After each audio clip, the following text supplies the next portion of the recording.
Hello everyone, welcome to another edition of Where the 99 Lead. I'm Andrew Joyce, your host, and Where the 99 Leads, it's a program brought to you by the University of Pikeville. And of course, the 99 referring to the historic 99 steps that lead to the University of Pikeville campus and lead from campus back into the community and throughout the world. Today, joined by one of the most important people on campus, Mr. Gary Joe Collins, financial aid counselor. You hold other titles as well. Talk about your other titles at UPike. Well, Andrew, thanks for having me. What we're going to talk about today, I think, is very important for the future, students' future. At the present, I'm the work study coordinator and also handle Veterans Affairs for the university.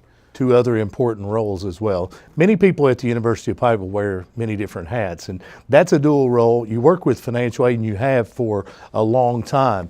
And those of us that have been financial aid parents, and anyone who's had a college student at any time, becomes as aware of financial aid as they can. Because I said it's one of the most important jobs, one of the most important roles on campus, because college students can have great ACTs, they get some scholarship money, but still at the end of the day, parents, students, someone's got to pay the bills, and financial aid becomes very important in every college student's life. And we're going to talk that today. For those that are just tuned in, we're going to give you as much information about financial aid as you can. What we don't cover today, you'll be able to talk with Gary at some point down the road or any of the financial aid counselors. But Gary, first off, what exactly is financial aid? What all does it consist of?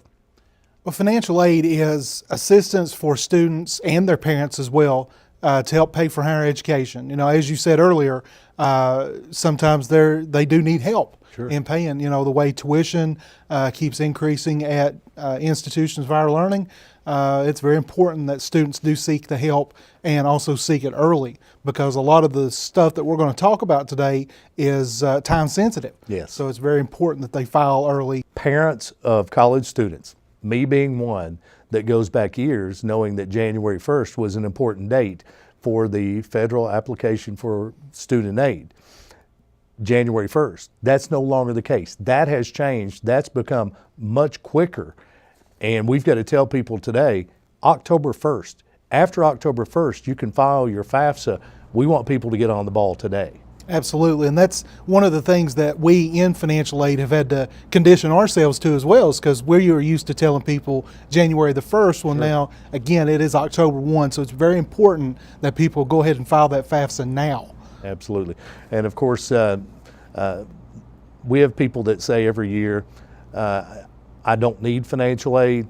I plan on taking care of this. I've got scholarships, but they still must file the FAFSA. Absolutely, because that's the only way that a school will know that a student's planning on attending or trying to attend that school, is if they send their FAFSA to that particular institution. So it's very important, regardless if they're going to qualify for any aid, that they go ahead and file the FAFSA. And that includes grants. Yes, sir. Which are not anything other than this is money that doesn't need to be paid back. Perhaps someone needs a student loan to pay those extraneous costs involved with college. Still, you must file the FAFSA. Scholarship winners, if they come in and they have thousands of dollars of scholarship money, they still need to file the FAFSA. Everyone needs to file the FAFSA. It's that important. We're going to talk about it today. Financial aid, not just grants, not just scholarships, but also one of your roles as a work study coordinator. And work study is an important part of college life for many students. It is. It's very important. Not only can students get money toward their tuition or their other expenses, as you mentioned, but it's a good way for them to build job experience, because a lot of times when they come in, they've never had a job before. We've got a young lady working in our office that this is her first job, is as a work study in our office. So, and it can lead to a career in, where you get to work at. So. Absolutely. And of course, we have parents, we have students that are tuned in, maybe our first generation college students. We have parents, this is their first college student. They've never walked through the process before. They don't know what we're talking about when we say FAFSA. So what should a student parent do to get the whole process started? In order to file the FAFSA, a student and their parent have to have an FSA ID. Now, before we went on the air, you and I were talking about the old PIN number. Sure. Again, that's changed now to this FSA ID, which allows for more of a seamless process between other Department of Education applications Right. as well. So that's the first thing that they need to do is create one of those, not only for themselves as the student, but the parent as well. Where do they go to do that? The FSAID website is fsaid.ed.gov. Okay. And it ends in .gov. You should be safe there. You're not going to run into a paid site that charges you to do that for you. It ends in .gov, and it's a Department of Education site. So step one, get the FSA ID. Formerly, college students, parents all had, of course, the PIN numbers. I still remember a PIN number from 13 years ago for one of my children. That's no longer valid. You must get the FSA ID. Step after that. Then that's when they file the FAFSA. And again, as you said, instead of using a .com or other website, use the .gov website, and it's fafsa.gov. There you go. Simply go there. You'll need the FSA ID. Go to fafsa.gov to begin that process. First timers, it won't take you long. Those that have done it before, it's a very quick process. It's not something that's going to take days or hours like completing your taxes, but it's a simplified form, and a lot of information would pull in from tax forms to the document for you. The government links those, and that information is there. You'll also need some financial information, W-2s, past tax forms, from the previous year as well for that, won't you? Oh, the good thing now is you mentioned the data retrieval tool. Sure. That is available for students and parents, where the IRS will import the pertinent information into the FAFSA that needs to be in there. So gone are the days now where you had to get your tax forms out and read through those line by line. Very good. So now you can import that data automatically, and it saves a lot of time. Also can prevent some errors that might come up as well. Absolutely. FSA ID, FAFSA.gov to begin the process. It will retrieve the information, for your financial information, which is the most important. And then another important part of FAFSA in years past is inputting the schools you're interested in attending. And please tell me it hasn't changed. UPike's federal code 001980. Yes, sir. And it's still the same. It's still the same. That's one, and that's very important that you complete. If you have any idea, any thought that you'll attend the University of Pikeville, make sure that number is there. You can also put other colleges that you're interested in and their school code on the form, correct? Yes, sir. We recommend that students put at least one private school, such as the University of Pikeville, one community college, and also one state school on there as well. And there's some grants that go to students who are attending private schools that I'm sure we'll talk about a little bit later on as well. Absolutely, we will. And of course, there's many students that are heading toward college from high school, and they still haven't made up their mind. Is there a limit how many schools they can list on the FAFSA? Students can list up to 10 different schools on their FAFSA. And when I go out and talk to high school seniors, I encourage them to fill all 10 blocks up. So, because there's no obligation once you have your information sent to that school. All right. We know what it's all about now. Let's talk about deadlines. We talked about January 1st to October 1st. That's changed. The FAFSA can be completed now. And in years past, we've always talked about as soon after January 1st, complete the FAFSA. Well, we're into October now. You can complete the FAFSA. How important is the deadline to file it as quickly as possible? Oh, it's still as important as it was when it was January 1. The state will look at when the student files the FAFSA after October 1 in awarding their grant money. So it is still crucially important that the student files as soon as possible after October 1. Gary Collins in the financial aid office at the University of Pikeville. Today we talk all things, as many things financial aid as we can in a half-hour show. But Gary, of course, we've talked about deadlines, getting those in quickly because we don't want to bring a downer to the show. But when you look at the economy, the federal government, money's tight. The state government, money's tight. These programs run out of money. We know that the state they run out of money. And that's another important reason to file the forms early. Absolutely. Last year, the state ran out of money when we were still working under the January model.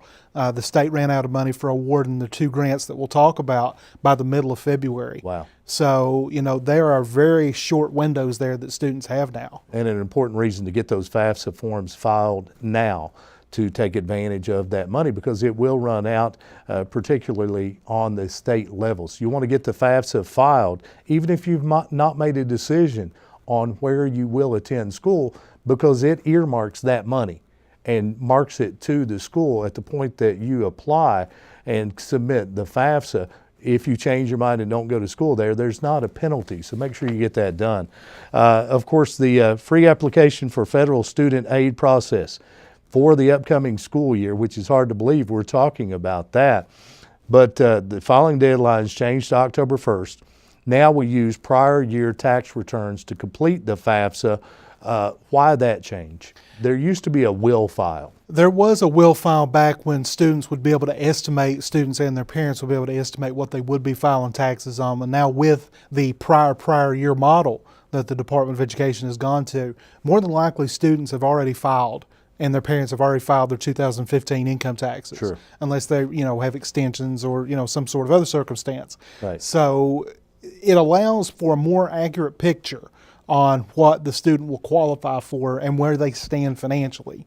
And Gary does not have a stutter. He said prior year tax return.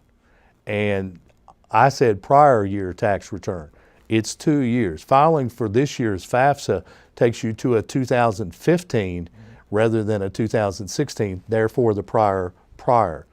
And most have those tax forms already completed. Correct. And then for, to kind of build off that prior, for the 2018-19 FAFSA is when students and their parents will use their 2016 income tax returns. So truly prior Yes, tax sir. returns used for the FAFSA. And it will help you through that process when you go to FAFSA.gov and it retrieves those documents, those amounts for you.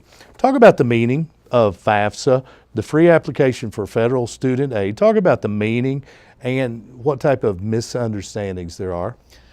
Well, I think you said a lot when you said the free application for federal student aid. There are websites out there that will charge students.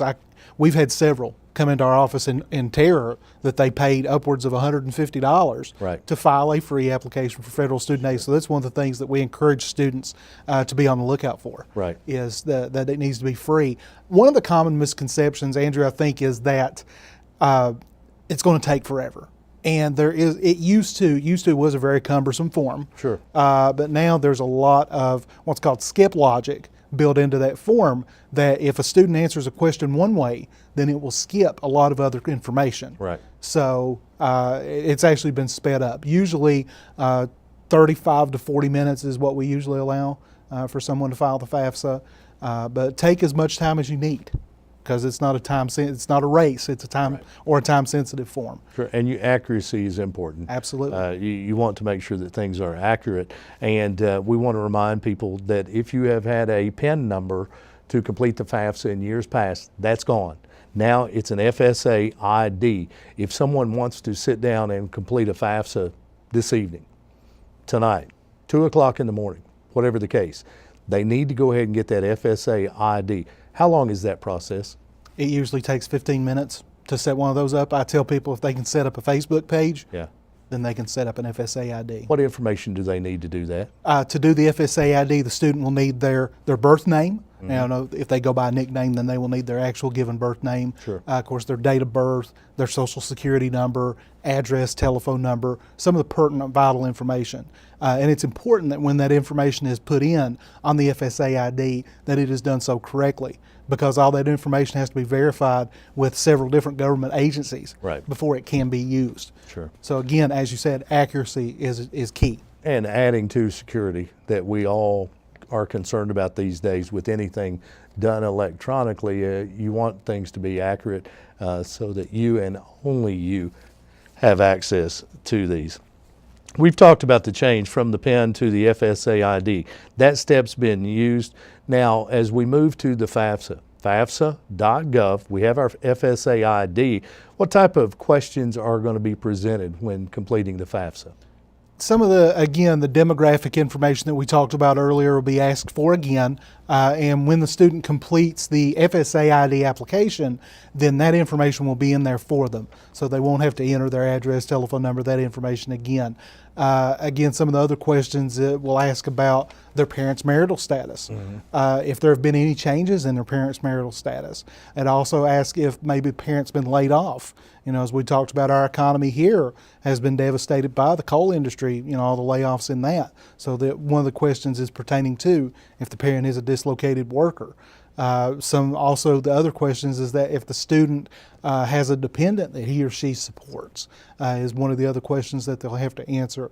And all that goes into determining the student's dependency status as well. So it's important, again, that information is accurate. And a lot of people have questions when it comes to that. That could be part of the issue. If someone has an issue or just something they don't understand, we want to stress today that the financial aid office at the University of Pikeville, you, your coworkers, everyone in that office can help with that and would be glad to help with that process. Any questions, because you guys deal with it every day.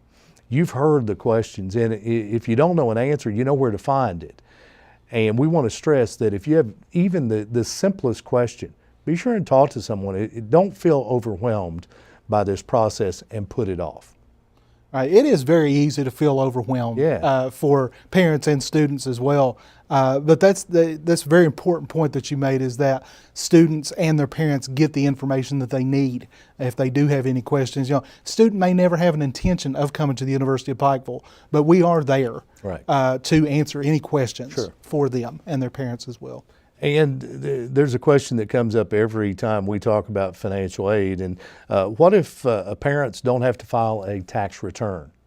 What does a student then do in that situation? Then in that case, the student would not have to report any income that's earned by the parent because they have no income earned from work. Now, if part of that maybe Social Security disability payment is taxable, then the parent would have to file taxes on that. That income would have to be reported. But if it's untaxed income, it does not have to be reported. What about a college student and their parents don't claim them on taxes? They still have to report parents' information on there. The Department of Education states that until a student is 24 years of age, married, or have a dependent that they support, they still have to list their parents' information on that FAFSA. A student is over 18 and an adult. Why are they not considered an independent student on the FAFSA? Again, it's Department of Education mandate that, you know, a student may be claim to be supporting him or herself, but they have to prove that they are supporting him or herself before they can be declared independent. And that has to be a financial aid administrator at a school has to make that determination. Once a student parent has completed the FAFSA, where does that information then go? And how's it sent? Where does it go? Where does it end up? Does it just float in internet space? And that's a good point. It does not just float out there. It goes to the central processing system, and then the central processing system turns around and sends that information electronically to us. And then when we receive that information is when we can package students with financial aid for them to be able to attend the University of Pikeville. Grants, scholarships, financial aid, all of those types of things are then sent to the schools up to the 10 school codes that are entered on the FAFSA. All of those schools will get that information and those results. Yes. So you want to make sure that you include all schools that are a remote possibility, and certainly those that maybe you've made up your mind and you intend to attend the University of Pikeville. Obviously, you want to have that there. Maybe you have a couple of options. Include those as well. Make sure you get your school codes listed on your FAFSA. Now, we talk about the different types of aids. Federal, state, institutional, of course. Scholarships are out there. Grants are out there. There are loans. There is work study. Let's break those down. First, let's talk about the different types of financial aid on the federal level. Mm-hmm. The first piece of federal aid that we can talk about is the federal Pell Grant. It's the grant that's been around forever, and we hope it stays around forever. Sure. Also, too, students might qualify for the Federal Supplemental Education Opportunity Grant. Schools can award this to students who exhibit extreme financial need. So if you think you might qualify for that grant, then it's important that you do that FAFSA early. We've also talked about federal work study as well. Right. Work study is awarded on a first come, first served basis to students who exhibit financial need as well. And then finally, we mentioned also student loans that students can borrow to pay toward their education. Also, parents have the option to borrow what's called a Parent Plus loan. Sure. To help pay toward their child's education. Right. And of course, the Pell Grant, the FSEOG grant, those are both need-based. If a student comes from a situation that the income levels are not met, those are need-based, and those are awarded there. Now, direct loans, subsidized, unsubsidized. I have to tell you, as a first-time college parent a long time ago, I saw these two words used, and I had no idea what the difference was. Tell us what the difference between those two. The subsidized student loan, the Department of Education pays the interest on that loan as the student's in school. Sure. The unsubsidized will accrue interest from the time it's dispersed, but the student and their parent can make payments on that interest. Sure. And usually those interest payments are very affordable each month, and it prevents that interest from capitalizing Right. at the end of the loan. Sure. Federal work study, we've talked about it. How is it awarded? Who gets federal work study? Because it's not for everyone. It's not for everyone. Again, student has to exhibit need for work study. Another thing that I would look at too is if the student indicated that they were interested in work study on their FAFSA, and it's Yeah. just a simple yes or no question on the FAFSA. The need levels change for a Pell Grant, for an FSEOG grant, for work study. There are varying degrees of need. And someone may qualify for work study that didn't qualify necessarily for a Pell Grant. Correct. Correct. Good. So be sure to mark on the FAFSA that you're interested in work study. It's a great way, as we've said, students can get valuable experience in work situations, not just at the university, but in other places as well. I understand nonprofit organizations can have work study students from UPike Yep. working in their organization, and it's a way for the student to make extra money. Right, right. We've got students working at several of the nonprofit organizations here in town. Our hospital, fortunately, very gracious in allowing work study students to work for them. Sure. And again, experience. It's so vital that these students can come out not only with a bachelor's degree, but also with some work experience as well. We're talking financial aid, and the University of Pikeville's own Gary Collins joins us today as we try to get through as much financial aid talk as we can. We've talked federal type of aid. Let's talk state aid. Let's talk about the different types of aid that are available. This is why it's so important, Andrew, that a student files their FAFSA as early as possible after October 1. Again, as we talked about those deadlines for state awarding the money. The College Access Program grant, or the CAP grant, goes to students who are attending public schools, private schools, community colleges, or technical colleges for that matter as well. So students can get that. It's up to $1,900 a year. The Kentucky Tuition Grant is awarded to students who are attending private universities or colleges, such as the University of Pikeville. Sure. And that can be up to $3,000 a year that a student can qualify for.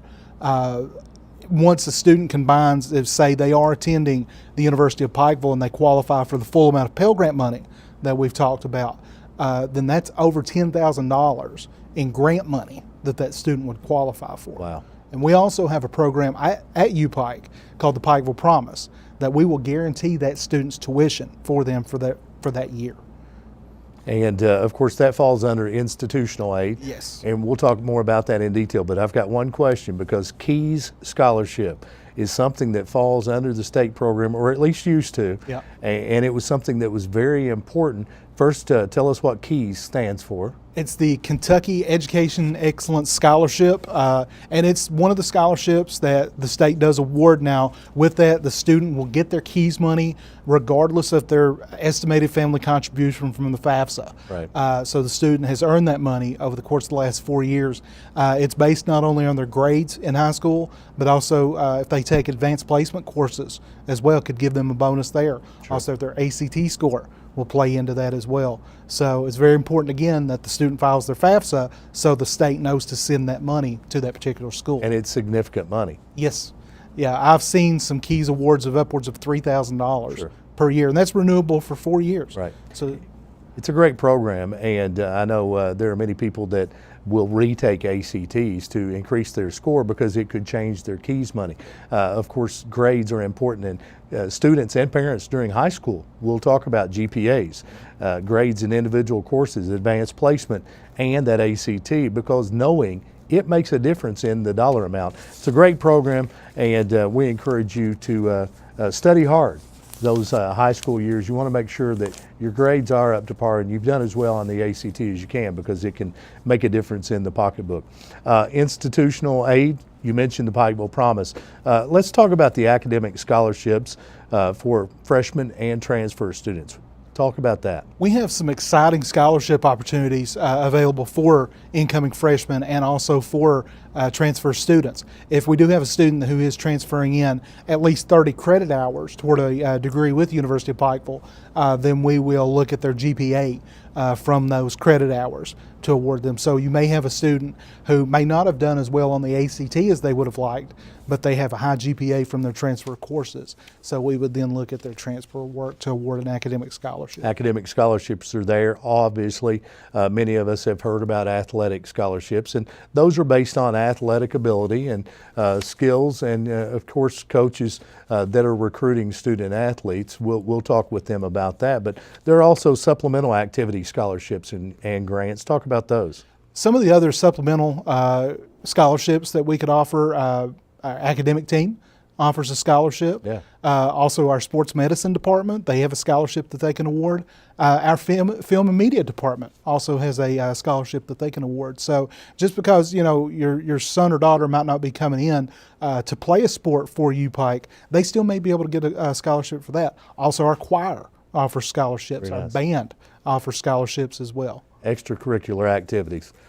Basically, if you want to take it to a simpler level, there are many of those available. Talk with your financial aid counselor about those.